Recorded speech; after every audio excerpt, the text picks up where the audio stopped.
Salut, salut, bonjour à tous mes futurs compatriotes canadiens. J'espère que vous allez bien. Moi, je vais super bien, super bien.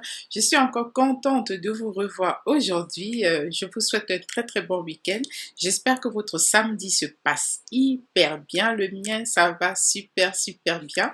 Aujourd'hui, je viens vers vous encore avec une très très bonne nouvelle, comme d'habitude. Les bonnes nouvelles, j'aime les bonnes nouvelles. Vraiment, j'aime les bonnes nouvelles. Et c'est à la demande de plusieurs futurs compatriotes canadiens. Plusieurs m'ont dit que voilà, je leur ai parlé du programme d'immigration du Yukon, mais que je ne leur ai pas donné la possibilité de trouver du travail au Yukon. Donc, je viens aujourd'hui parce qu'il y a eu des préoccupations et je suis là pour répondre à toutes ces préoccupations-là, tant que je le peux, bien sûr. Et comment on va faire à l'accoutumée? J'espère que pour les anciens, vous connaissez un peu la tradition. Donc, pour cette première partie de la tradition, ne vous dites pas que je vous rabâche les oreilles tout le temps. C'est parce qu'il y a de nouveaux venus et des fois, les nouveaux venus ne savent pas comment s'abonner, liker et partager. Et j'en profite pour dire bienvenue à toutes les personnes qui viennent juste de s'abonner sur la chaîne Mon Rêve Canadien, le site sur lequel vous allez pouvoir remplir votre rêve canadien. Vous allez réussir à atteindre vos objectifs sans pour autant être arnaqué. Notre but ici, ce n'est pas de nous faire de l'argent, même comme il y a certains pour qui nous devons faire les CV et ils doivent payer. C'est pas vraiment la raison principale. La raison principale, c'est de véhiculer l'information, c'est de vous aider à être au courant de ce que le gouvernement ou bien l'immigration canadienne vous donne comme opportunité pour rentrer au Canada. Ça, c'est le but premier de cette chaîne, c'est l'information. Et ensuite, pour ceux qui disent que, ouais, voilà, je ne peux pas faire de CV, vous êtes obligé de payer, lettre de motivation, vous êtes obligé de payer. Toutefois, j'ai donné tous les petits secrets pour faire des CV selon le modèle canadien, mais également faire des lettres de motivation. Il suffira juste que vous preniez un peu de votre temps, que vous suiviez les vidéos jusqu'à la fin. Et voilà. Alors, comme à l'accoutumée, je montre aux nouveaux arrivés et bienvenue aux nouveaux arrivés, comment ils peuvent cliquer pour s'abonner. Vous pouvez vous abonner. Donc, vous arrivez là sur la chaîne. Soit vous cliquez là pour vous abonner, soit vous cliquez ici pour vous abonner. Et ensuite, n'oubliez pas d'activer la cloche de notification. Donc, voilà, vous cliquez sur toutes. Et puis, vous likez et ensuite, vous partagez. Merci beaucoup. Je mettrai le lien dans la barre de description. Ne vous en faites pas. Le Yukon fait partie d'un des territoires canadiens. Au Canada, nous avons 10 provinces et 3 territoires. Et le Yukon fait partie d'un des 3 territoires. Le Yukon n'est pas une province, ok? Et comme je disais à certains, l'immigration, chaque province organise son immigration et le Yukon aussi organise sa part d'immigration. Et souvent, les internautes ou bien mes futurs compatriotes ou d'autres personnes qui veulent arriver au Canada oublient complètement que les territoires également ont leur programme d'immigration. C'est important que vous le sachiez, les territoires ont également leur programme d'immigration. Alors, n'hésitez pas d'en profiter, hein. Et j'ai déjà fait une vidéo sur comment immigrer au Yukon. Vous aurez besoin d'une offre d'emploi.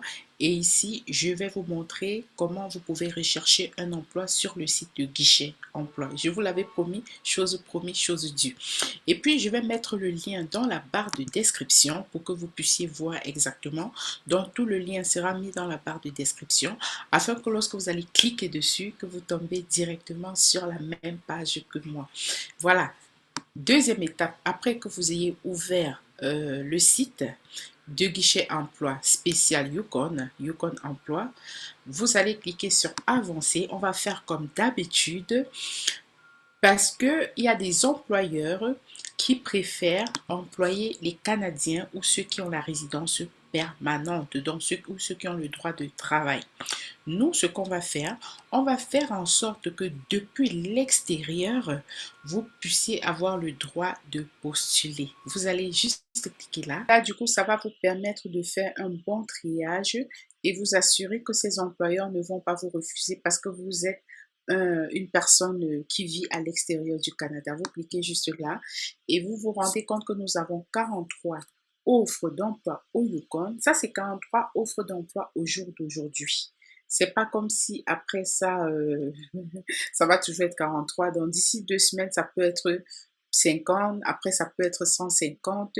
Vous voyez, nous avons 43 résultats. Vous cliquez là-dessus, consultez les 43 résultats. Là, c'est le filtre de notre recherche. Nous recherchons au Yukon. Vous voyez très bien ma souris. Et nous recherchons pour les candidats canadiens et candidats internationaux. Vous êtes un candidat international, alors vous pouvez postuler par rapport à ces offres d'emploi. Vous avez les superviseurs de commis comptables, YT, c'est l'abréviation de Yukon. Je m'attendais pas à voir ça, je crois que ça devait être un YN et ainsi de suite. Whitehorse, vous avez nettoyeur. Ils ont posté l'offre, c'était en février, voilà, publié le 11 février, le 9 février et ainsi de suite. Ce que vous pouvez également faire, vous pouvez créer une alerte de telle manière que au Yukon, s'il y a d'autres offres d'emploi, vous les recevrez automatiquement. N'oubliez surtout pas de créer une alerte. Moi, j'aime bien ça, donc c'est assez automatique. Quand vous allez cliquer sur créer une alerte, vous allez obtenir automatiquement les alertes. Donc, cliquez là-dessus sur créer une alerte pour obtenir des offres d'emploi une fois que ça va être publié au Yukon. Et puis, nous allons descendre. Vous avez des aides en construction. La supervision, c'est 30 $ de l'heure en vert. Et puis, le salaire ici pour le nettoyeur entretien ménager posté le 9 février, c'est 18 $ de l'heure. Et quand vous allez descendre les techniciens en soutien de réseau, 24 à 30 $ de l'heure. Également, quelque chose pour les informaticiens. Vous avez les préposés à l'entretien d'immeubles. Donc, ça, c'est des gens qui vont nettoyer. Et je vous rappelle que le Yukon, il fait pas mal froid, c'est loin. OK. Vous avez les préposés aux chambres, dont les femmes de chambre et ainsi de suite. Préposés à la réception, serveurs d'aliments, de boissons, techniciens en soins des ongles. En gros, vous en avez pour tous les goûts. Pour tous les niveaux de compétences et ainsi de suite. Nous, on va prendre par exemple nettoyeur entretien ménager. Pour postuler, vous allez juste cliquer dessus. La souris, vous mettez la souris dessus et puis vous appuyez. Et vous allez prendre le temps de lire. On dit c'est 80, voilà, c'est 75 heures toutes les 2 semaines. On va dire 30 heures par semaine. C'est ça. 18 $ de l'heure, travail à temps plein. Il faut parler l'anglais, il faut avoir au moins 7 mois d'expérience. Diplôme d'études secondaires ou l'équivalent. Moi, j'aime bien ça. Diplôme d'études secondaires, comme je vais le rappeler très souvent, c'est niveau seconde dans le système francophone. Niveau seconde dans le système francophone. Et vous allez prendre la peine de lire les compétences qui sont demandées. Vous allez prendre la peine de lire les conditions et les capacités physiques de travail. Vous allez prendre la peine de lire et de savoir quelles sont les qualités personnelles qu'on vous demande. Est-ce que vous avez l'esprit d'initiative? Est-ce que les relations interpersonnelles efficaces? Est-ce que vous êtes quelqu'un de flexible? Est-ce que vous avez l'esprit d'équipe? Est-ce que vous avez la communication orale? Est-ce qu'elle est excellente? Une attitude axée sur le client? Est-ce que vous avez le sens de la responsabilité? Vous avez certaines valeurs d'éthique? Déjà, quand vous voyez esprit d'initiative, si quelqu'un me dit je fais comment, ça veut dire que vous n'avez pas vraiment l'esprit d'initiative. Donc, vous devez respecter les qualités personnelles qu'on demande. Et ici, là où je voulais attirer votre attention, vous voyez, on dit autre candidat détenant ou ne détenant pas un permis de travail valide. Vous êtes accepté. La prochaine chose, jusqu'à quand est-ce que vous devez postuler? Ils vont publier l'offre jusqu'au 11 mars. Et je dis toujours aux gens, n'attendez pas le 11 mars. Arrangez-vous à postuler peut-être avant le 9 mars. On ne sait jamais. Les systèmes informatiques, souvent à la dernière minute, lâchent. Alors, si vous allez peut-être le 10 ou le 11 et que le système lâche, c'est vous qui aurez perdu, c'est pas l'employeur qui va perdre. Maintenant, pour postuler, vous cliquez là, voir comment postuler. C'est assez simple. L'employeur a mis son adresse email, bingo, ça c'est bien. Qu'est-ce qu'il demande? Il vous demande, voilà ce que vous devez fournir lors d'une lettre de présentation. Apparemment, pas besoin de CV, je ne sais pas. Apparemment, il n'aurait pas besoin de CV. Moi, je vous dis quand même, faites joindre votre CV, on ne sait jamais. Mais la lettre de motivation, c'est la priorité pour cet employeur. Vous faites joindre quand même le CV. Et quelqu'un me demandait c'est quoi le CV. Dans le CV présente qui vous êtes. Donc, le CV va parler de votre formation, de vos compétences, mais également de vos expériences de travail. La lettre de motivation, quant à elle, va dire exactement pourquoi vous voulez travailler spécialement pour cet employeur et c'est quoi exactement la motivation qui se cache derrière. C'est la différence entre les CV et les lettres de motivation. Pour la route, nous allons cliquer sur une autre offre d'emploi. On va par exemple regarder, comme ça pour que vous sachiez, une autre offre d'emploi. On va essayer de voir commis vendeur de détail.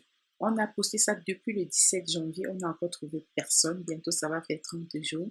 C'est au Yukon. Il paye 17,25 $ de l'heure. Vous cliquez juste dessus. OK. Quand une offre vous intéresse, vous cliquez juste dessus. Et puis, deuxième chose, vous lisez, vous lisez, vous lisez la lecture. On dit c'est 40 heures de travail, la langue anglaise, diplôme d'études secondaires ou l'équivalent, ce qui est déjà très bien, c'est un bon signe. Ça veut dire que si vous avez niveau second de la Côte d'Ivoire, du Cameroun, de la France, vous pouvez postuler. Compétences de travail, au moins 7 mois. Compétences particulières, fait fonctionner une caisse enregistreuse.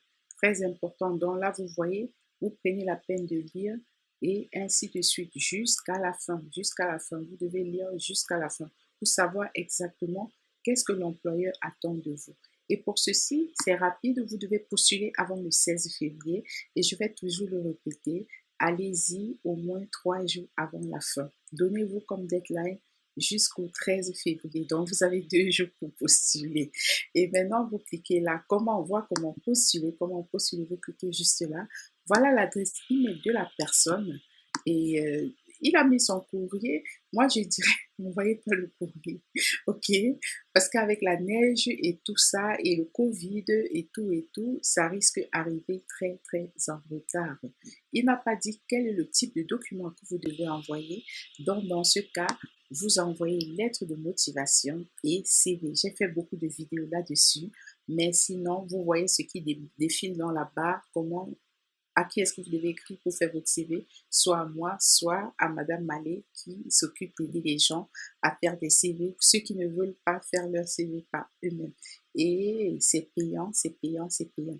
Donc, en conclusion, ce que je voulais vous dire, c'est que je voulais vous dire que pour le projet d'immigration du Yukon, le programme d'immigration du Yukon, c'est important que vous ayez une offre d'emploi et je voulais vous montrer spécialement comment postuler pour une offre d'emploi afin d'obtenir un contrat de travail. Si votre CV a été très bien fait, la lettre de motivation très très bien faite, un employeur pourrait vous contacter et une fois que l'employeur vous a contacté, alors vous pouvez déjà engager les démarches et bingo, bonne nouvelle, vous obtenez un contrat de travail. Une fois que vous avez obtenu le contrat de travail, vu qu'on est dans le cadre du Yukon, vous pouvez vous lancer dans l'immigration du territoire du Yukon en demandant le permis de travail. Et une fois que vous avez le permis de travail, vous pouvez rentrer au Canada et je crois 12 mois plus tard, ayant travaillé juste dans ce domaine, 12 mois à 24 mois plus tard,